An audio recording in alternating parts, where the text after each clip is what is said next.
वास्तविक अर्थशास्त्र जिसका संबंध भूत,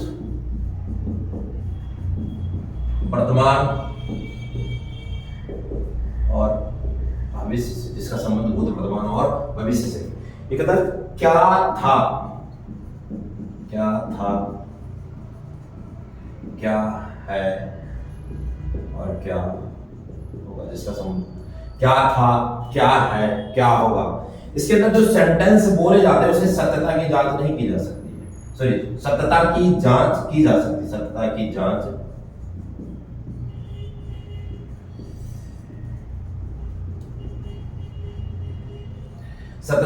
की जा सकती है। जैसे कि बोला जाए कि 1947 सन 1947 देश की जनसंख्या 36 करोड़ थी, भारत देश की जनसंख्या 36 करोड़ थी।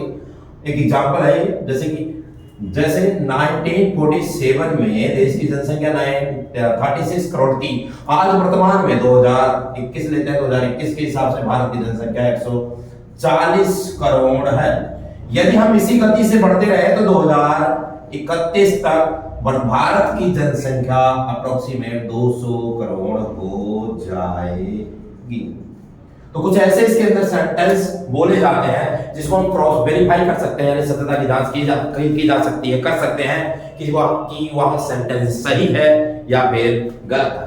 तो वास्तविक अर्थशास्त्र जिसका संबंध भूत, वर्तमान और भविष्य से है, इसमें क्या था, क्या है और क्या होगा, और इसमें जो सेंटेंस बोले जाते हैं उसे क्रॉस वेरीफाई, सत्यता की जांच की जा सकती है। जैसे कि मैंने बोला कि भाई 1947 में देश की जनसंख्या 36 करोड़ थी, 2021 में देश की जनसंख्या कितनी करोड़ है भाई, 140 करोड़ है भाई। आज वर्तमान अगर इसी गति से अगर हम क्या कर रहे हैं, बढ़ते रहे तो निकट भविष्य में 2031 तक हमारे देश की जनसंख्या 200 करोड़ हो जाएगी। तो कुछ ऐसे सेंटेंस इसके अंदर क्या किए जाते हैं, बोले जाते हैं वास्तविक अर्थशास्त्र में।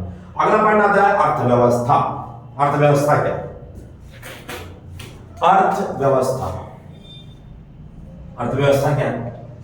अर्थव्यवस्था एक ऐसी व्यवस्था होती है, एक ऐसी व्यवस्था है अर्थव्यवस्था जिसके अंतर्गत, अर्थव्यवस्था एक ऐसा जगह, पर्टिकुलर प्लेस होता है, जगह होता है जिसके अंतर्गत प्रत्येक व्यक्ति, हर एक व्यक्ति अपनी आजीविका को, अपना जीवन यापन करने के लिए, आजीविका को चलाने के लिए किसी ना किसी आर्थिक क्रिया में लगा होता है, किसी न किसी आर्थिक क्रिया में लगा होता है। आर्थिक क्रिया मतलब होता है, आर्थिक क्रिया वह क्रिया होती है जो धन कमाने के लिए किया जाता है। तो अर्थव्यवस्था एक ऐसी व्यवस्था है जिसके अंतर्गत प्रत्येक व्यक्ति अपनी आजीविका को चलाने के लिए किसी न किसी आर्थिक क्रिया में लीन है, किसी न किसी आर्थिक क्रिया में लीन है। वह क्या है? अर्थव्यवस्था। अर्थव्यवस्था एक ऐसी व्यवस्था है, अर्थव्यवस्था एक ऐसी व्यवस्था है, एक व्यवस्था ऐसी व्यवस्था होती है जिसके अंतर्गत प्रत्येक व्यक्ति आर्थिक क्रिया में क्या है? लगा हुआ है। आर्थिक क्रिया जो धन कमाने के लिए किया जाता है। अर्थव्यवस्था एक ऐसी व्यवस्था है जिसके अंतर्गत प्रत्येक व्यक्ति अपनी आजीविका को चलाने के लिए, जीवन यापन करने के लिए, अपनी जीवन यापन करने के लिए, जीवन यापन या आजीविका को चलाने के लिए किसी न किसी आर्थिक क्रिया में लगा हुआ है, किसी न किसी आर्थिक क्रिया में लगा हुआ है ये अर्थव्यवस्था। जैसे कि रिक्शा वाला रिक्शा चला रहा है, टेम्पो वाला टेम्पो चला रहा है, या चौमिन वाला चौमिन बेच रहा है, मैं खा रहा हूं, एक्सेट्रा। जो भी हम प्रत्येक व्यक्ति आजीविका को चलाने के लिए किसी न किसी इकोनॉमिक एक्टिविटी, आर्थिक क्रिया में क्या है? इन्वॉल्व है, लगा हुआ है, वो अर्थव्यवस्था है। अब जो अर्थव्यवस्थाएं हैं, ये जो अर्थव्यवस्था विभिन्न देशों के अंदर अर्थव्यवस्था में जो फॉलो किया जाता है, 3 रूप होते हैं उनके, 3 प्रकार की होती है, ठीक है। या तो बाजार अर्थव्यवस्था, पहला रूप जो है, पहला प्रकार बाजार अर्थव्यवस्था, दूसरा केंद्रीय योजनाबद्ध अर्थव्यवस्था, तीसरा मिश्रित अर्थव्यवस्था। 3 प्रकार की अर्थव्यवस्थाएं होती हैं, 3 प्रकार की होती हैं। पहला बाजार अर्थव्यवस्था, दूसरा केंद्रीय योजनाबद्ध अर्थव्यवस्था, तीसरा मिश्रित अर्थव्यवस्था। बाजार अर्थव्यवस्था को पूंजीवाद भी कहा जाता है। बाजार अर्थव्यवस्था पूंजीवाद अर्थव्यवस्था क्यों कहा जाता है?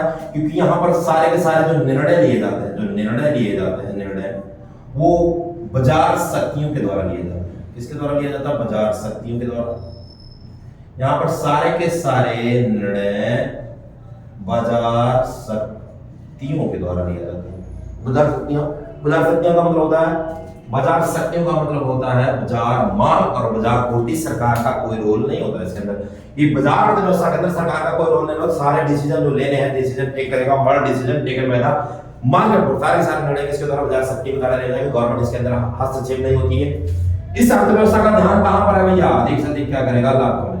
इसका ध्यान कहां पर है, अधिक से अधिक क्या करना, लाभ कमाने पर इसका क्या होता है, ध्यान होता है। और ये सामाजिक हित की अवहेलना करते हैं। सामाजिक हित की अवहेलना मतलब इनके सामाजिक कल्याण से इनको कोई लेना देना नहीं है। इस अर्थव्यवस्था का गुण ये है कि इसमें जीडीपी जो है बहुत द्रुत गति से क्या करती है, तीव्र गति से क्या करती है, बढ़ती है। बाजार अर्थव्यवस्था के अंदर जिसमें जीडीपी क्या होती है, बहुत तीव्र गति से बढ़ती है। प्रॉफिट ये है, लाभ ये है, ठीक है। और हानि क्या है इसकी, हानि क्या, हानि ये है कि ये सामाजिक हित की अवहेलना करता है, समाज पर ध्यान नहीं देता। अगली अर्थव्यवस्था है केंद्रीय योजनाबद्ध अर्थव्यवस्था, जिसे समाजवाद अर्थव्यवस्था भी बोला जाता है। समाजवाद, इसका ध्यान कहां पर है, इसका ध्यान क्या करना है, समाज का क्या करना है, कल्याण करना है, समाज का कल्याण करना होता है। जिस प्रकार से बाजार अर्थव्यवस्था का ध्यान अधिक से अधिक क्या करना है भैया, लाभ कमाना है, ठीक उसी प्रकार केंद्रीय योजनाबद्ध अर्थव्यवस्था का जो ध्यान होता है वो समाज का क्या करना होता है, कल्याण करना होता है। यहाँ पर निर्णय कौन लेगा भैया, यहाँ पर निर्णय कौन लेगा, निर्णय कौन लेती है, सरकार। सरकार सामाजिक हित के बारे में क्या करती है, सोचती है। सरकार सामाजिक हित के बारे में, सामाजिक कल्याण पर ज्यादा ध्यान देती है। इसके प्रॉफिट ये है कि ये लाभ क्या है इसका, केंद्रीय योजनाबद्ध अर्थव्यवस्था का लाभ ये है कि ये समाज के कल्याण को क्या करती है, बढ़ावा देती है। पहले समाज का कल्याण करना, फिर प्रॉफिट के ऊपर क्या करना है, ध्यान देना। समाज का कल्याण करने के साथ साथ लाभ कमाना ध्यान होता है। लेकिन इसकी अवहेलना यह है, इसका लॉस यह है, यानी हानि यह है कि इसमें जीडीपी जो सकल घरेलू उत्पाद होता है धीरे धीरे क्या होता है, बढ़ता है, धीरे धीरे बढ़ता है, ज्यादा तीव्र गति से नहीं बढ़ता। बाजार अर्थव्यवस्था की भांति ज्यादा तीव्र गति से नहीं बढ़ता। फिर आता है मिश्रित अर्थव्यवस्था। मिश्रित अर्थव्यवस्था ये भारत की अर्थव्यवस्था है। भारत की अर्थव्यवस्था पूरे वर्ल्ड के अंदर, पूरे विश्व में भारत की अर्थव्यवस्था मिश्रित अर्थव्यवस्था। मिश्रित अर्थव्यवस्था होने का मतलब है जहां पर ऐसी अर्थव्यवस्था जहां पर बाजार अर्थव्यवस्था और केंद्रीय योजनाबद्ध अर्थव्यवस्था अर्थात पूंजीवाद और समाजवाद दोनों के लक्षण पाए जाए, दोनों के लक्षण पाए जाए, वो भारत की अर्थव्यवस्था। किसकी अर्थव्यवस्था है, भारत की अर्थव्यवस्था है। जहां पर केंद्रीय योजनाबद्ध अर्थव्यवस्था में यानी सरकार भी काम कर रहा है और प्राइवेट सेक्टर भी यानी बाजार सक्रिय के द्वारा भी क्या किए जा रहे हैं, निर्णय लिए जा रहे हैं। यहाँ पर दोनों पर फोकस होता है। दोनों पर फोकस क्या, प्राइवेट सेक्टर लगा हुआ है अधिक से अधिक लाभ कमाने में, और गवर्नमेंट लगी हुई है कहां पर, समाज का कल्याण करने में लगी पड़ी हुई है। प्राइवेट सेक्टर देश की यानी केंद्रीय बाजार अर्थव्यवस्था देश की जीडीपी में बढ़ाने में लगा पड़ा हुआ है, और केंद्रीय योजनाबद्ध अर्थव्यवस्था समाज का कल्याण करने में क्या हुई है, लगी हुई है। ये मिश्रित अर्थव्यवस्था। मिश्रित अर्थव्यवस्था जहां पर दोनों अर्थव्यवस्थाओं के लक्षण पाए जाते हैं। दोनों अर्थव्यवस्थाएं, तो बाजार अर्थव्यवस्था का भी लक्षण हो, केंद्रीय योजनाबद्ध अर्थव्यवस्था का भी लक्षण हो, दोनों मिलकर के क्या करते हैं, काम करते हैं।